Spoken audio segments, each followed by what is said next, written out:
estava dando sequência, né? Mas alguma das pessoas comentou sobre sustentabilidade. É um tema que eu tenho muito carinho. Antes de eu formar no meu segundo ano, um dos meus professores era da USP, o professor.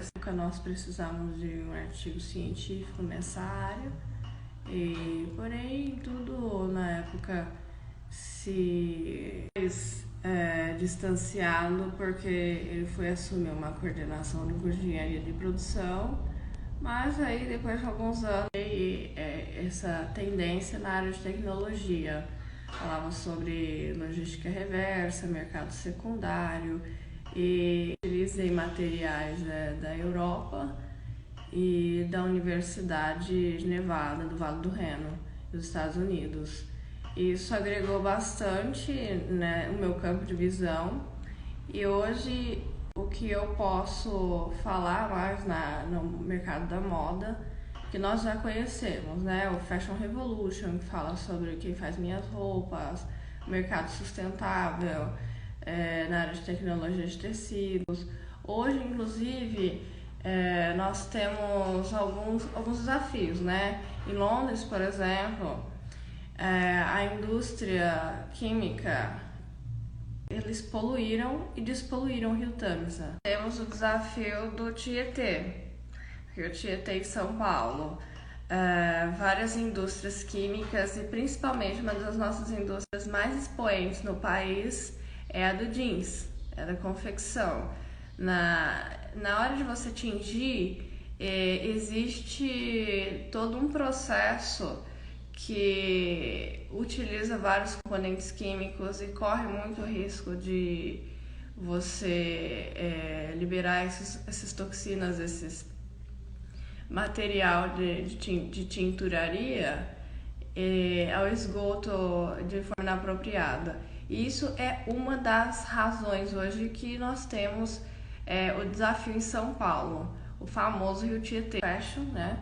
Pode perceber pela volta da tendência do tie-dye, nas cores candy, temos, né, todo tom de serendipidade para que a gente possa passar esse momento bem, né? E se for sair, use máscaras.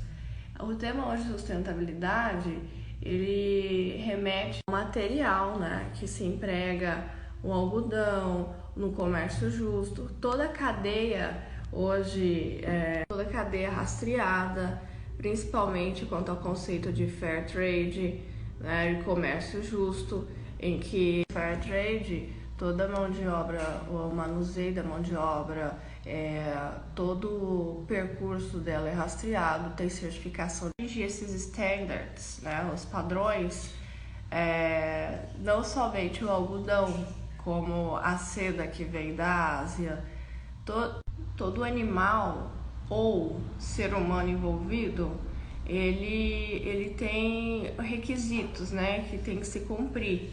O fio de seda, que é oriundo do bicho da seda, aquele bicho da seda, ele já foi criado no laboratório, ele já foi colocado em cativeiro para ser feito exatamente isso, de acordo com... E no caso do algodão, aquelas comunidades locais, elas recebem um devido tratamento, né, para estar inserido naquele conjunto de regras para atingir o mercado de consumo e o detentor da marca ter competitividade dentro do fair trade. Hoje, com os consumidores, atualmente nós vivemos numa era de pessoas mais conscientes, entendem a respeito disso. Elas entendem a respeito disso e elas procuram se relacionar com o mundo se vestindo de marcas com esses valores no momento em que eu vou me expor à sociedade ou participar de algum evento. Atualmente esses consumidores eles pagam pela filosofia, porque eles se preocupam cada vez mais com as próximas gerações. Vamos falar agora sobre propósito e responsabilidade social.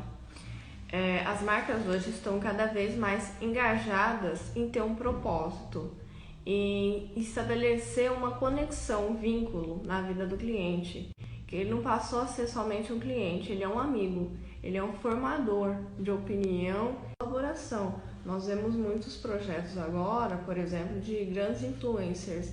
Pode ser que elas tenham sido lojistas ou em que elas fazem as collabs ou coleções cápsulas, que são extremamente valiosas hoje para as indústrias, né? Consegue não somente ter todo o respaldo de um estilista profissional, de uma equipe técnica de criação, mas ela tem a gamificação de um produto, de uma série a ser levada, uma coleção. A habilidade social, a marca, ela não somente passou a fazer parte da vida das pessoas, mas como ela a transformar a sociedade.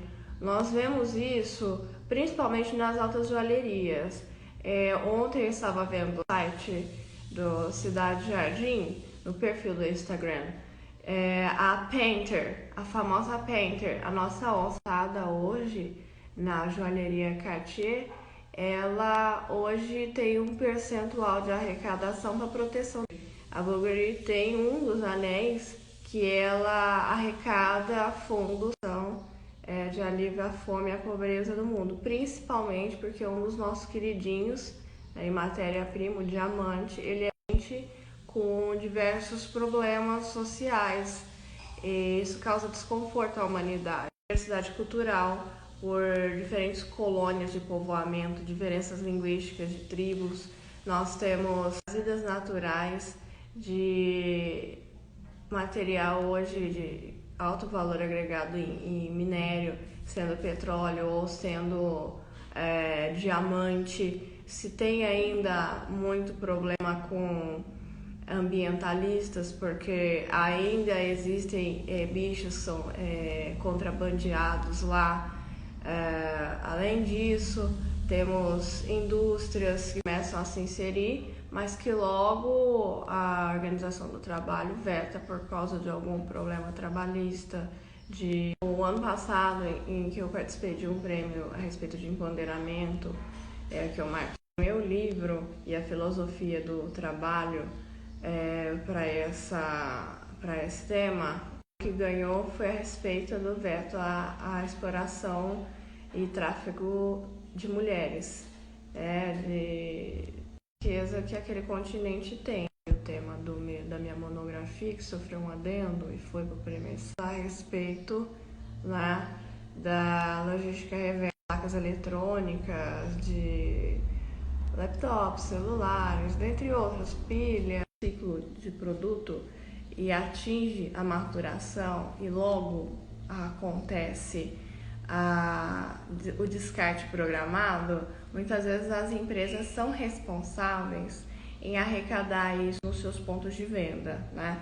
Em cada ponto de venda há uma coleta. Muitas marcas, elas premiam quem faz isso, dão bônus para você trocar o produto, mas nem todas têm a responsabilidade 100% de colocar esse produto de uma maneira correta e ecologicamente viável no ambiente. Por exemplo, grandes marcas, hoje elas têm aqui as flagships no Brasil.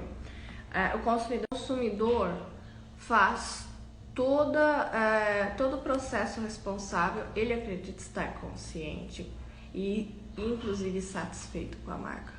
Mas daí alguns componentes eles vão para a Europa, chega na Europa. Hoje algumas marcas já mudaram, existem alguns lugares porque aqui não tem todo o aparato ainda para todos os componentes de pesquisa e desenvolvimento nas plantas industriais mãe da marca, e de lá eles se reorganizam. Porém, não é isso que acontece em alguns momentos. Já foram descobertos vários lixões as comunidades eram expostas a componentes químicos que ao longo do tempo passam a ser radioativos.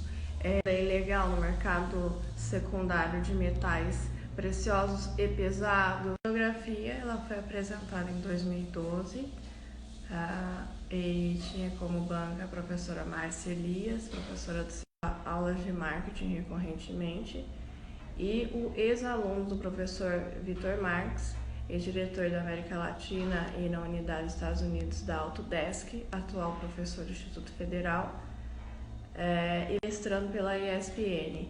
A minha apresentação contou com a sala lotada dos alunos mais novos, e naquela época ainda era algo muito novo, né? Inclusive ter departamentos de sustentabilidade das empresas, o diretor, inclusive o termo head, né? Que é o gerente que lida com essa área, é muito novo.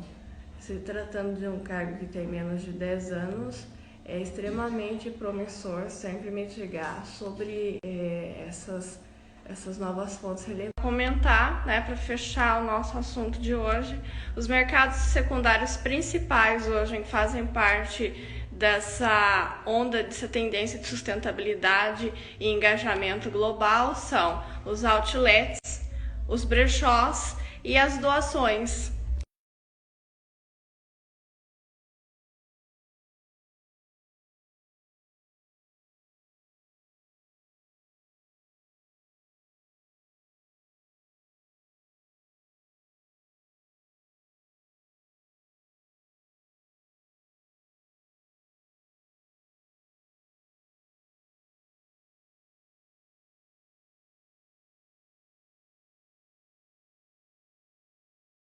Comentar, né, para fechar o nosso assunto de hoje, os mercados secundários principais hoje que fazem parte dessa onda, dessa tendência de sustentabilidade e engajamento global são os outlets, os brechós e as doações.